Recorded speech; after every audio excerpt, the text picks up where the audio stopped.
pas payés.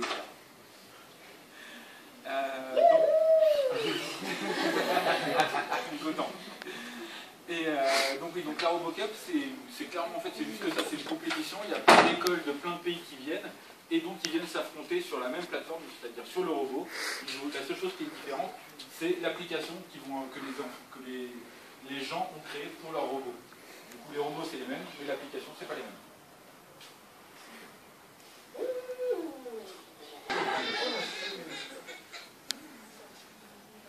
Quand je rentre à Paris, je vais le dire. Donc du coup, on est aussi dans l'éducation parce que le robot il est utilisé partout dans l'éducation. Il est utilisé dans les maternelles pour que les enfants puissent jouer avec le robot. Il est utilisé dans les écoles primaires pour la même chose. Et collège, lycée, université, il va être utilisé pour faire de l'apprentissage à la robotique, de l'apprentissage à la programmation. Vous êtes développeur?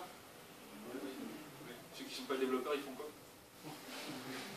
C'est bien, il n'y a que des développeurs. Parfait. Et donc du coup, on apprend aux gens ce qu'ils font, enfin, on apprend aux gens à programmer avec le robot. Et pareil, dans les laboratoires de recherche, il est aussi beaucoup utilisé, parce que dans les laboratoires, quand vous faites des doctorats, des choses comme ça, vous les faites sur des sujets qui sont très précis. Par exemple, des algos de reconnaissance spatiale, des algos de reconnaissance d'humeur, des algos de reconnaissance d'objets. Et du coup, vous allez utiliser un robot dans lequel vous allez mettre votre algo, et le robot, du coup, il utilisera votre algo pour faire des choses comme des gens ou à des sponsors, Facebook pour Nao, il se connecte à votre Facebook, c'est pas Nao qui a un compte Facebook à lui. Alors, pourquoi un robot humanoïde? Parce que c'est quand même plus joli, c'est quand même plus sympa pour parler avec un robot comme ça que de parler avec mon téléphone. Je sais pas, quand je parle avec mon téléphone, les gens se prennent pour un dingue. Quand je parle par exemple avec un robot comme ça devant la télé, les gens font ah, c'est super mignon. Si je fais la même chose avec un robot, madame, le monsieur là-bas, il parle avec son téléphone. Du coup, le robot, qu'est-ce qu'il y a dedans? Au niveau de la tête, il a 3 capteurs tactiles sur la tête. Dans les yeux, il a 2 capteurs infrarouges. Il a ces caméras qui se trouvent là et au niveau de la bouche. Son processeur. Comment on dit s'il vous plaît, là. Vous dites quoi? Processeur atome. Donc le processeur, c'est un processeur atome.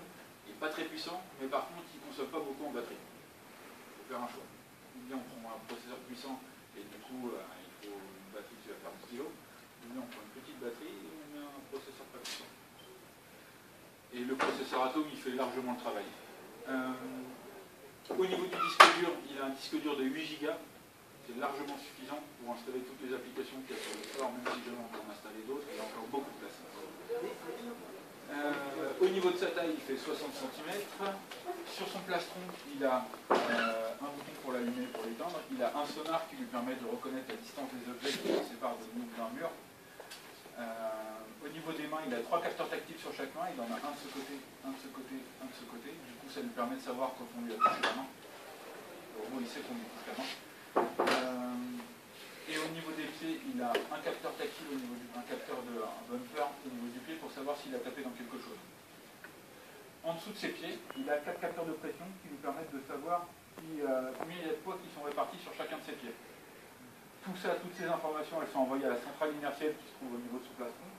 Et cette centrale inertielle, c'est elle qui va s'occuper de se charger que le robot reste toujours debout. Et c'est aussi elle qui va surveiller si le robot tombe. Par exemple, on a rajouté quelque chose au cas où le robot tombe, pour pas qu'il se fasse mal, on a rajouté un comportement. Je vais vous montrer.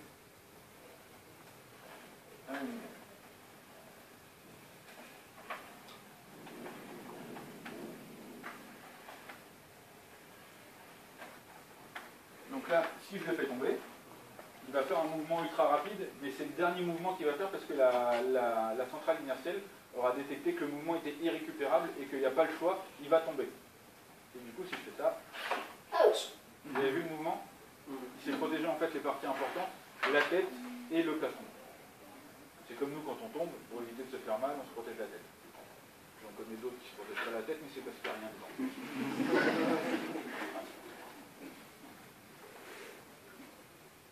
Est-ce que vous avez des questions sur le robot? Est-ce que vous voulez me dire que le robot il est mignon? Ça coûte combien? Jusqu'au mois dernier, ça coûtait 12 000 €. Et maintenant, on l'a baissé, ça coûte 6 000 €. En fait, il coûtait très cher parce que à fabriquer, c'est un robot qui coûte très cher. À savoir que là, quand tu le regardes comme ça, le robot il est super. Il est complètement fini, il n'y a pas un boulon qui dépasse, il n'y a rien qui dépasse. Mais si tu le démontes, chose que tu n'as pas le droit de faire de toute façon, mais moi, du coup, je l'ai déjà fait, mais il n'y a pas de place à l'intérieur. C'est-à-dire que tu n'as même pas la place de mettre un doigt. Tu ne peux rien faire dedans. Là, par exemple, pareil, la petite excroissance qu'il y a là, c'est « Ah, c'est mignon, vous lui avez fait des muscles. » Non, il y a un moteur qui passe là. Et donc, ouais, là, on a baissé le prix parce qu'on a commencé à rentrer dans une production où on peut les faire un peu plus de séries. Et du coup, on baisse le prix puisque du coup, le coût de production est baissé aussi. Au niveau du robot, quand j'appuie sur ce bouton... Bonjour, je suis la SATA. Mon adresse internet est 169 254 66 118. Mes batteries sont pleines. Donc là, en fait, il me donne son adresse IP pour que je puisse la rentrer dans un navigateur. Et quand je vais rentrer l'adresse IP dans un navigateur, je vais avoir ça. Et en fait, c'est ce qui me permet de contrôler les paramètres du robot. C'est-à-dire que si, par exemple, je veux le faire se connecter au réseau Wi-Fi que j'ai à la maison, c'est ici que je vais venir et lui configurer le mot de passe Wi-Fi pour qu'il puisse se connecter. Pareil, si je veux changer le nom du robot, c'est aussi ici que je vais le faire. Si je veux redémarrer le système du robot, c'est aussi ici que je vais le faire. Parce que au niveau du robot, au niveau de tous les robots de toute façon, pour connecter les capteurs, les moteurs, vous avez une couche qui s'appelle la couche bas niveau. C'est la couche qui est en connexion directe avec les moteurs, les capteurs. Et après, vous avez par-dessus ça une couche haut niveau, c'est une couche logicielle, qui va venir communiquer avec la partie bas niveau et envoyer les instructions. Et nous, en fait, quand on crée des applications avec le robot, c'est avec cette couche haute que vous allez communiquer. C'est-à-dire que si jamais vous voulez faire bouger le bras du robot et mettre dans cette position, vous n'allez pas coder à la main de dire je prends le moteur qui est là, je lui donne 3 degrés de modification, le moteur qui est là, 2 degrés, puis là, 1 degré. Non, c'est juste pas possible. Nous, on a une application qu'on a faite pour développer des animations, et du coup, en fait, c'est l'application qui s'occupe de gérer toute cette partie-là, toute cette partie de code. Bon, après, si vous voulez vraiment le faire en code, vous pouvez quand même le faire en code, mais bon, c'est vous que ça regarde. Si vous allez avoir une petite boîte qui va apparaître à ce niveau-là, pour vous dire que vous n'êtes pas au bon étage, enfin, vous êtes à un étage en dessous. J'ai vu plein de gens faire des erreurs qui sont des erreurs, mais de débutants, c'est normal, parce qu'ils ne connaissent pas, ou ils n'ont pas l'habitude. Ils vont cliquer dans une boîte pour rentrer à l'intérieur, ils vont oublier de ressortir et de remonter d'un niveau. Du coup, ils croient qu'ils sont déjà en haut, et en fait, ils mettent des trucs, ils les connectent et tout, ils lancent sur le robot, et le robot, il fait rien. Pourquoi ça marche pas? Tu n'es pas au bon niveau. Et du coup, il faut reprendre toutes les boîtes qu'on a mal mises, et les remettre en haut pour pouvoir le faire marcher correctement. Donc, essayez, si vous développez des applications, faites toujours attention à quel niveau vous vous trouvez ici.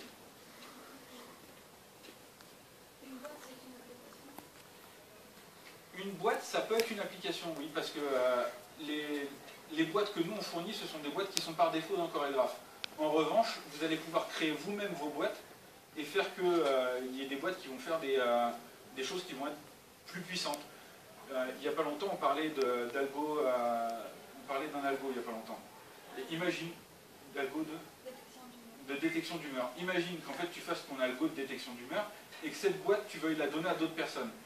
Et du coup, en fait, tu vas donner une seule boîte à tout le monde. Ton algo, il est à l'intérieur, donc toi, c'est toute ton application qui est dans une seule boîte. Mais eux, les gens, en fait, ils vont pouvoir directement l'utiliser dans leur application à eux. Et du coup, en fait, ils vont utiliser ton application dans leur application. Quand je vais te montrer que tu peux rentrer dedans et voir du code, tu comprendras pourquoi tu peux mettre de l'algo dedans, en fait. Ça, c'est une fenêtre qui vous permet donc de glisser des fichiers directement dedans.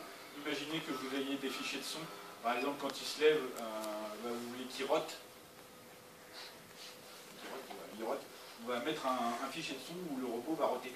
Et du coup, quand il va se lever, on va le connecter pour lui dire de jouer le son où il rote, il va se lever et roter. C'est pas très bien, ça. Monsieur, Ça fait pire. monsieur, oui. Est-ce qu'on peut enregistrer des mouvements? Oui. Et genre... je vais te montrer dans 3 minutes. Ça, ce sont toutes les applications qui sont installées sur le robot. Et ça, c'est la partie widget, c'est la partie motion. Par défaut, vous l'avez dans CorelDRAW. À chaque fois que vous lancez CorelDRAW, la première chose qu'il va faire, c'est lancer un robot virtuel dans votre ordinateur. C'est-à-dire que même si vous n'avez pas de robot, un vrai robot physique, vous pouvez quand même développer des choses. Et après, par exemple, si par exemple à votre école il y a un robot, du coup vous pouvez développer des choses chez vous et venir le tester à l'école quand vous serez à l'école.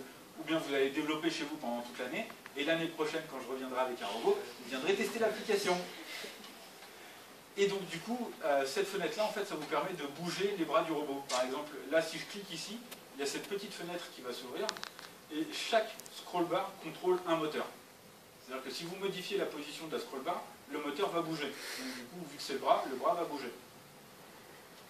Du coup, il faut faire attention, si vous êtes sur un vrai robot, à ne pas bouger la jambe quand le robot il est debout. Parce que sinon, c'est un peu une catastrophe. Est-ce que vous avez des questions là-dessus? Donc vous pouvez juste ajouter une deuxième chose qui s'appelle le mirroring. C'est-à-dire que quand vous cochez cette case, toutes les modifications que vous faites sur l'emplacement du moteur que vous avez sélectionné se font aussi de l'autre côté. Comme ça, vous avez deux mouvements en même temps. C'est d'ailleurs pour ça que quand il a fait cette animation, on avait codé à peu près comme ça, quand il était comme ça.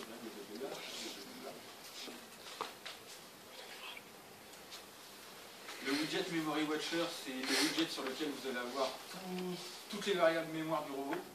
Tout ce qui se passe dans le robot est stocké dans des variables mémoire. Donc si vous voulez y accéder, c'est accessible. Voilà, ça ce sont les boîtes, c'est ce qu'on appelle les librairies. C'est toute une collection de boîtes que nous on a développées pour vous aider à créer des applications. C'est-à-dire que si vous n'êtes pas développeur, vous n'allez pas créer vos propres boîtes, vous allez utiliser les nôtres qui font déjà le travail correctement. C'est pas top, mais ça fait déjà le travail. Après, vous avez la partie avancée où les boîtes sont plus difficiles à utiliser, mais elles sont plus complexes. Et après, du coup, vous allez pouvoir créer carrément les vôtres. C'est-à-dire que tout à l'heure, on parlait d'algo d'humeur. Du coup, tu vas créer ton algo dans une boîte, dans cette boîte-là. Tu vas la transférer dans une librairie. Et en fait, c'est cette librairie que tu vas transférer à tes amis. Et du coup, eux, quand ils vont vouloir l'utiliser, ils vont l'ouvrir, ils vont trouver ta boîte dedans, ils vont la glisser sur leur application. Et du coup, ils vont pouvoir utiliser ton application de reconnaissance d'humeur. Vous avez des questions?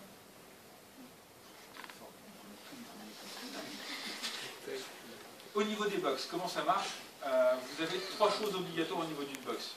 Un input, donc c'est le démarrage, c'est le moment où la boîte va être lancée. Vous avez un output, c'est le moment où la boîte sera terminée et qu'elle va appeler la suite. Et vous avez un bouton de stop. C'est pour arrêter la boîte, enfin, peu importe qu'elle est finie ou pas, vous l'arrêtez. Imaginons que le robot parte dans la lecture du dictionnaire français. 9000 pages, on va peut-être l'arrêter avant. Du coup, on peut quand même l'arrêter. Je n'ai pas testé, mais ça doit être sympa à faire. Au niveau des boîtes, du coup, chaque boîte, au niveau des entrées et des sorties, elles peuvent avoir des couleurs. Quand elles sont noires, ça veut dire qu'elles ne transportent pas d'informations. Quand elles sont bleues, ça veut dire qu'elles transportent une chaîne de caractères. Quand elles sont jaunes, elles transportent un chiffre. Et quand elles sont grises, elles transportent quelque chose, mais on ne sait pas ce que c'est. C'est quelque chose de dynamique.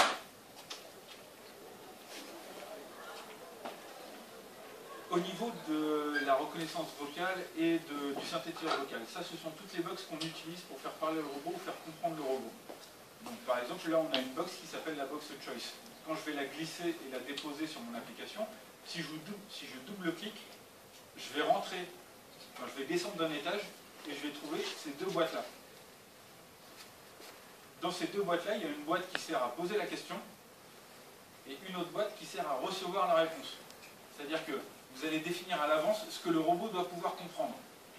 Qui c'est qui a déjà utilisé des moteurs de reconnaissance vocale? Oh, c'est pas bien. Vous avez déjà utilisé Siri? C'est bien, il ne faut pas utiliser Apple. Pas bien Apple. Donc en fait, comment ça marche? Donc, vous allez dire c'est un peu dommage de renseigner à l'avance les réponses que le robot doit comprendre. Du coup, tu as l'impression que c'est un peu une interaction qui est scriptée, parce que le robot sait à quoi il va s'attendre, mais du coup c'est obligatoire. Dans tous les moteurs de reconnaissance vocale, vous saisissez toujours les réponses que vous devez attendre de votre moteur de reconnaissance vocale. Les seuls qui ne le font pas, c'est par exemple Siri. Quand vous parlez au téléphone, le téléphone sait ce que vous lui avez dit. Peu importe ce que c'est. Mais c'est parce que le téléphone, il n'y a pas la reconnaissance vocale dans le téléphone. Il prend votre voix, il l'enregistre, il l'envoie sur les serveurs d'Apple, Apple se charge de décoder ce que vous avez dit, et il renvoie l'information au téléphone. Et du coup, si par exemple vous coupez Internet sur le téléphone, bah, Siri ça marche plus. Donc c'est pour ça que le vrai système qui fonctionne normalement, c'est un système où tu mets les réponses que le robot doit attendre.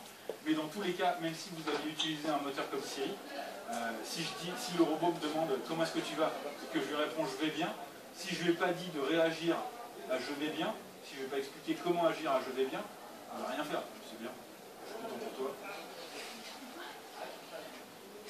Donc du coup, je vais vous montrer comment ça marche. Vite fait, parce qu'on a plus que 4 minutes. Tac.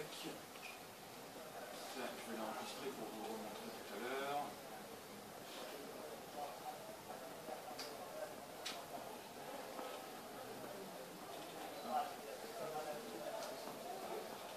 Donc là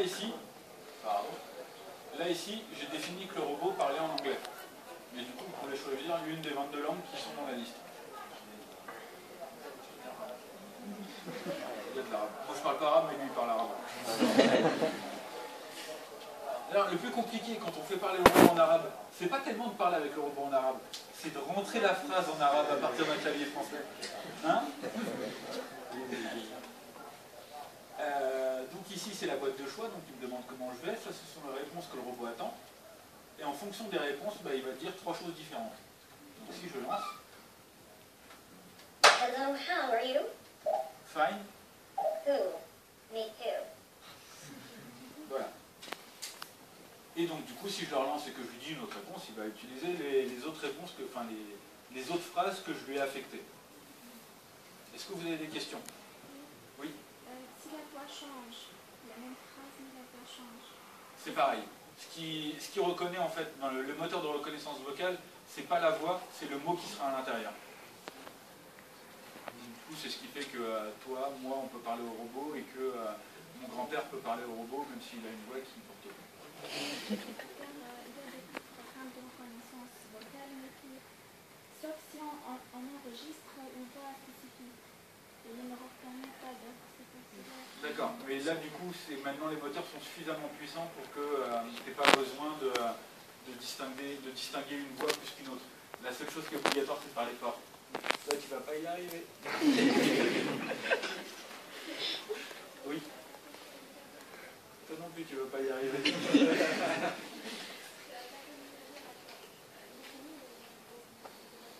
Il est déjà fini. En fait, le robot, là, on en a vendu 5000 dans le monde.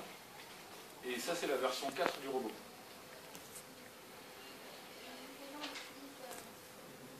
Alors, les gens l'utilisent, par exemple, moi à la maison, j'en ai un à la maison depuis quasiment 4 ans, et je l'utilise comme un assistant. C'est-à-dire que quand j'ai des rendez-vous, c'est le robot qui va m'appeler, hey, t'as un rendez-vous à cette heure-là, tu devrais déjà être parti, donc je me dis. Quand j'ai des infos sur Facebook, il fait, tiens, il y a quelqu'un qui t'a laissé un message, tu veux que je te le dise? Ouais, pas tout de suite. Et donc, à la maison, c'est un assistant. Mais dans les écoles, ça peut être aussi un aide à l'apprentissage. Par exemple, il va jouer avec les enfants et leur apprendre par exemple des animaux.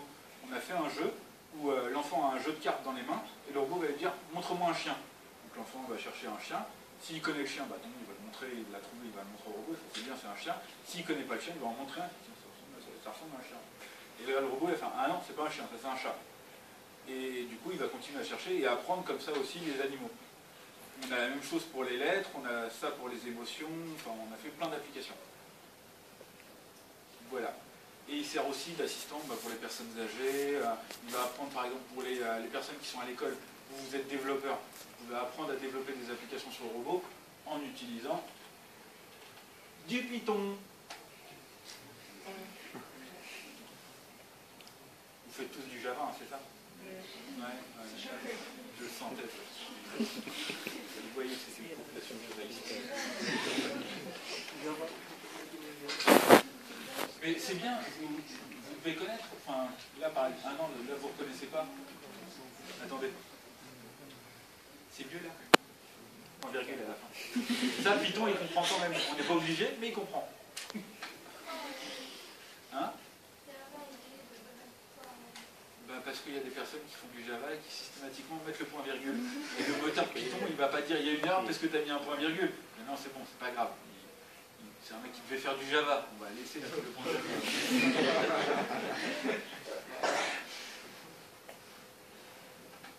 Est-ce que vous avez des questions par rapport à ça? Donc du coup, par rapport à ce que je vous expliquais tout à l'heure, c'est que, comme vous le voyez ici, en fait, il y a un point de démarrage. Donc, je rentre là-dedans, je fais d'abord ce travail-là, je rentre là-dedans, je fais ce travail-là, je ressors, et du coup, après, normalement, il faut que je connecte à la fin pour dire que mon application, elle est finie. Parce que là, si je regarde, tout en haut, tu vois, je vois que mon application, elle marche toujours. C'est parce que je ne l'avais pas connectée à la fin. Là, si je le relance, Hello, how are you? fine, Cool. Me too. et là, on voit que l'application s'est arrêtée. Du coup, je vais, normalement, on a fini, mais je vais quand même vous montrer un dernier truc pour les animations parce que c'est important. Je ne vais pas vous montrer du coup pour toutes les boîtes, mais ce que vous allez faire quand vous allez télécharger Choreograph, parce que vous allez télécharger Choreograph, intérêt. Ici, si vous passez la souris au-dessus, vous allez avoir un tooltip qui va vous dire à quoi elle sert, normalement. Allô? Je suis sûr que c'est à cause du rétroprojecteur, ça marche. Non, c'est bizarre, pourquoi ça marche pas? Bon, de toute façon, c'est pas grave, le tooltip il est aussi ici, dans le mauvais angle. Alors, du coup, maintenant ce que je vais vous montrer, c'est la partie animation. Je regarde. Tout à l'heure, vous demandiez comment est-ce qu'on fait des animations avec le robot.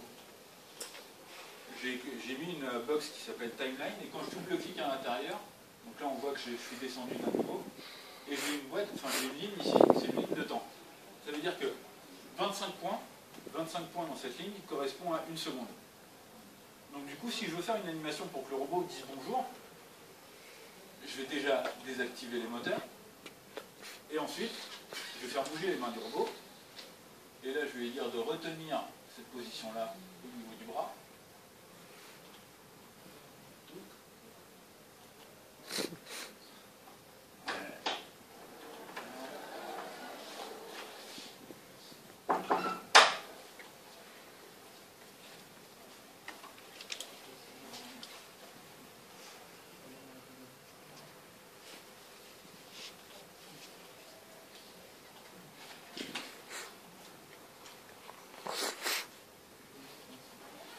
Voilà, et du coup, maintenant je remets les moteurs et je fais lecture.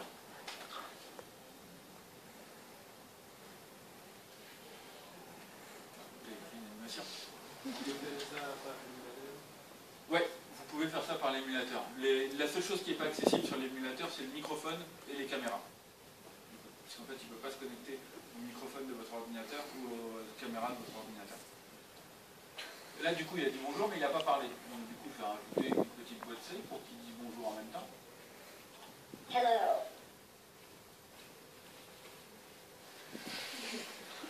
Mais là, par exemple, il a parlé un peu vite. Donc, du coup, je vais la reprendre, je vais la mettre à l'intérieur et je vais la glisser ici.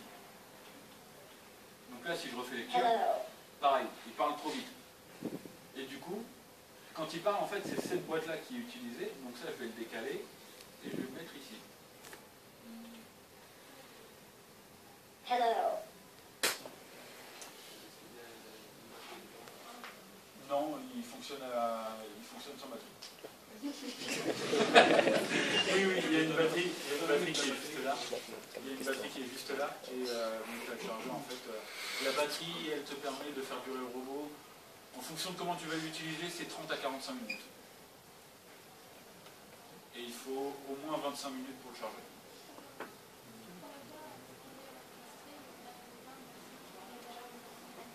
Alors comment ça marche? Nous on a fait appel à des acteurs qui ont fait les voix pour les différentes langues. Et du coup en fait on enregistre des échantillons de voix. Et ces échantillons de voix sont réutilisés directement par le robot. C'est pour ça que dans la voix anglais, il ne parle pas pareil en anglais qu'en français. Pareil pour la voix arabe, il ne parle pas en arabe comme il parle en français. Voilà. De rien. Est-ce que vous pouvez faire un petit jeu avant de partir? Oui. On fait un petit jeu pour rigoler. Ah si, il y a un truc que je voulais vous montrer. Du coup, les animations que je vous ai montrées, là, pour dire bonjour, c'est rigolo, mais il y a des trucs qu'on peut faire qui sont plus complexes. Genre ça, je les ai montrés à vos copains tout à l'heure. Vous l'avez vu, quand il se lève, il met la main derrière, il se lève, enfin, c'est un peu long. Nous, on a fait un truc qui s'appelle le fast stand-up. Parce qu'il y avait quelqu'un qui m'avait sorti en conférence. Oh, il met du temps à se lever. Ouais, c'est vrai. Vas-y, lève-toi. Et après, tu regardes la personne qui t'a dit ça. Vas-y, fais la même chose. Alors, du coup, on va lancer un petit jeu. Peut-être que je vais remettre le mouse live.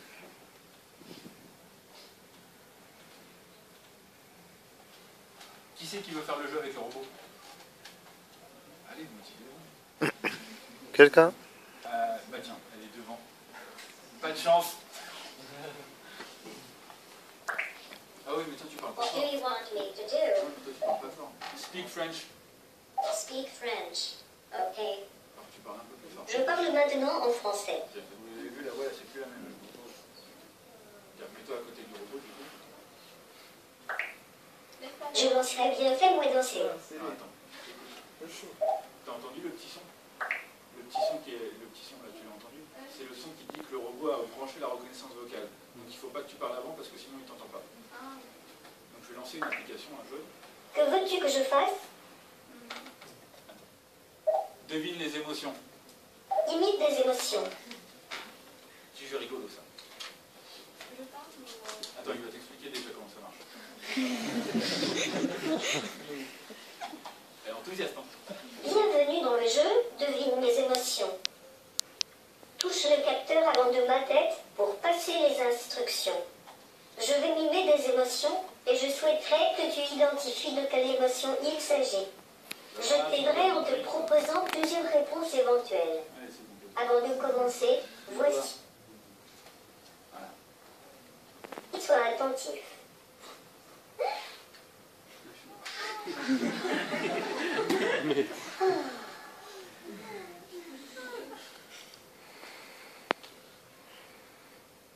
Laisse-moi te donner un indice.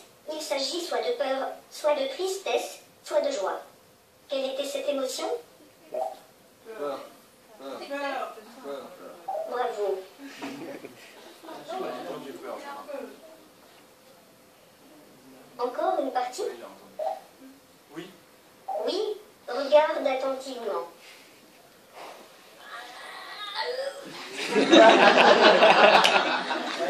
Donner un indice.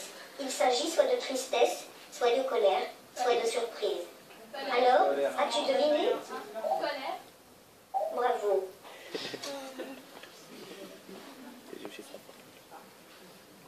Veux-tu continuer? Oui. Oui, regarde attentivement.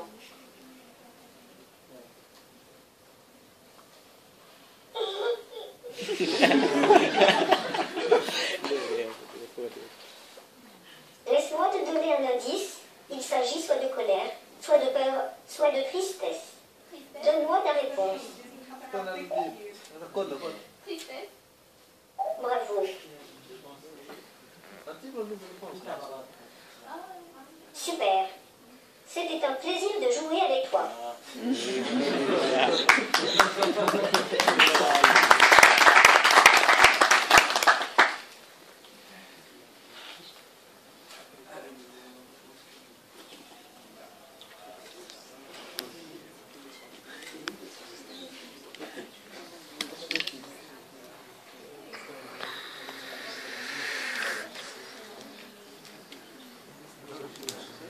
Si jamais vous avez des questions, ça c'est mon Twitter, n'hésitez pas. Et ça c'est mon Facebook. Si jamais vous avez des questions quand je serai plus là, parce que je repars demain, même si j'aime bien, je ne vais pas rester ici. Donc je retourne travailler. Et du coup, si vous avez des questions avant l'année prochaine, vous pouvez me les poser.